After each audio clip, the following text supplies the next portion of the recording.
په دې ویډیو کې غواړم تاسو ته داسې یوه لاره وښیم چې د بیا یو ځای کولو یا قرض ورکولو له طریقې سره توپیر لري او دا لاره د هغه څه سره یو شان دی چې موږ یې په خپل ذهن کې ترسره کوو او شاید داسې یو طریقه وي چې تاسې په ښوونځي کې ونه لولئ. نو د دې ویډیو درس ته لږ څه متوجه اوسئ. بعضې کسان شاید ټول هغه څه چې زه یې تاسو ته په دې ویډیو کې وایم ونه مني، خو د دې لپاره غواړم تاسو ته دا ووایم چې تر څو تاسې پوه شئ چې د منفي کولو لپاره یوازې همدا یوه لاره نه ده. هر کله چې د هر عدد د ځای په مفهوم پوه شئ چې د هر ځای عدد له څو څخه ښکارندویي کوي او په داسې ډول سره تصور کړئ چې یو مفهوم ترې واخلئ او په ټوله کې دا لاره څه شی ده او آیا په دې معنا چې له بل عدد څخه قرض نه اخلو، غواړو د سلیز له ځای څخه یې شروع کړو او همداسې مخکې ولاړ شو.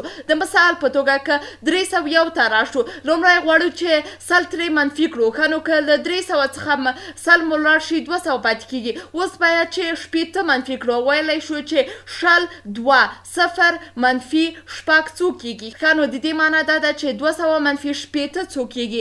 ډېر ښه.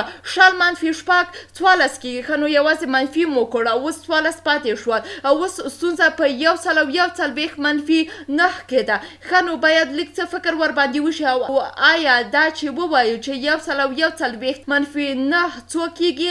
ډېر ښه. 141 داسې لږ څه فکر کولو ته اړتیا لري، خو بیا هم 141 منفي 9 له 132 سره مساوي کېږي. ښه نو ځواب 132 شو. راځئ چې په همدې طریقې سره یو بل مثال هم کار وکړو. زه بیا هم تاسو ته دا ټینګار کوم چې ویډیو ودروئ او د همدې لارې په مړ سره د دې پوښتنې په حل کې یوه هڅه وکړئ. ډېر ښه. د 9 منفي 2 چې په اصل کې 900 منفي 200 دي، د تفریق ځواب 200 کېږي. بیا 1 منفي 8 لرو. وګورئ 11 منفي 8 13 کېږي.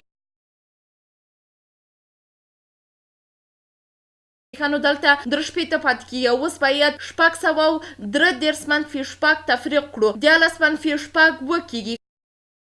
ښه نو په ځواب کې 620 پاتې کېږي. یو ځل بیا هم ویډیو ودروئ او په خپله یوه هڅه وکړئ. ښه نو کوم سلیز نه لرو، نو سره له واره له 2 منفي 8 شروع کوو، کوم چې په اصل کې 260 منفي 8 دي. خو راځئ چې موږ یې د 2 منفي 8 په ډول سره مد نظر ونیسو. ډېر ښه.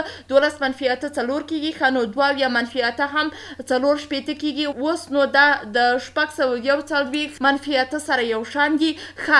140 منفي 8 11 کېږي. دلته په دې ځای کې لږ څه فکر کولو ته اړتیا لرو. ښه نو د دې ځواب به 633 شي.